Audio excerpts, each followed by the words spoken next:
Welcome. They're going to tell you a story, and we're going to tell you our opinion. She's letting her go.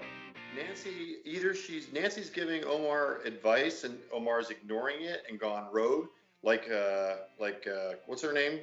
AOC. Alexander Cortez. Yeah, the two of them are gone rogue, and she has put them in positions of power, all because she wanted the votes to make sure she was the chairman, the House Speaker. House Speaker. Thank you. And it's turned into a hot mess for her. And my sense of it is right now is the two of them are ignoring Nancy's advice, because Nancy would have them very quiet. She'd know their whole motivation and everything they want to do. And she would very slipperily put it into a bill that nobody read. But instead, they're just flat out in public, this is the way I feel. Well, straight out, Omar, her belief system is the Muslim religion. She is going to keep, her reference is always going to be back to the Muslim religion. She's a Somali refugee, people. She's brought up in the Muslim religion and is now in America in a congressperson seat.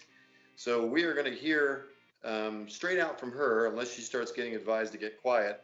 We're going to know truly how she thinks, and we're already figuring it out very quickly. Nancy, I think, is letting her let her destroy herself, let the two of them go, because I don't think she can control these stallions. I think they've gotten out of the stable and they are on the run. And it's going to be interesting watching CNN and MSNBC try to spin all the craziness that they're doing. They're going to ignore it, and it's not ignorable. Look what happened. Here's a video clip of Meghan McCain reacting to Omar's points that she's saying. Just really quickly, since we're talking about, I take this very personally. I would go so far as to say I probably verge on being a Zionist as well. But I will say that I don't have family that is Jewish, but Joe Lieberman and Hadassah Lieberman are my family. Yeah. And I take the hate crimes rising in this country incredibly seriously, and I think what's happening in Europe is really scary. And I'm sorry if I'm getting emotional, but you're right. The idea that this is politicized, I'm really not. I was very nervous to talk about this on the show because I thought it would become politicized, and it really shouldn't be. On both sides, it should be called out. Right. And just because I don't technically have Jewish family that are blood related to me, it doesn't mean I don't take this as seriously, and it is very dangerous. Very dangerous. And I think we all collectively as Americans on both sides, and what Ilhan Omar is saying is very scary to me, and it's very scary to a lot of people, and I don't think you have to be Jewish to recognize You don't. that. And I just... People are getting emotional over this.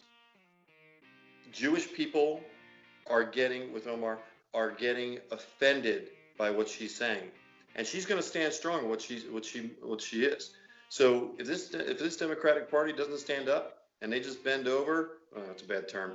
If they just sit there and let these two run with it, they're going to destroy the Democratic Party for years to come. Because wait, there is one good note on this that you're talking about, and that's this video clip by Mr. Farrakhan telling Omar 102 women in Congress. Boy, am I happy. But Miss Omar from Somalia, she started talking about the Benjamins. And they trying to make her apologize. I said, sweetheart, don't do that. The satanic Jews that control everything and mostly everybody, you have nothing to apologize for. Israel and AIPAC pays off senators and congressmen to do their bidding. So you're not lying. So if you're not lying, stop laying down. You were sent there by the people to shake up that corrupt house. Keep the faith. Keep saying the honest truth. The thing that we can count on, Louis Farrakhan coming out saying, Ms. Rep. Omar, keep saying the truth about the Jews, about everything, about President Obama. And there's that clip that validates what she's saying. You may not like what she's saying, and you may not agree with it, but is there any truth behind it? I'm not talking about the anti-Semitic. I'm talking about what she said about President Obama, about the drones, about the caging, about his policies.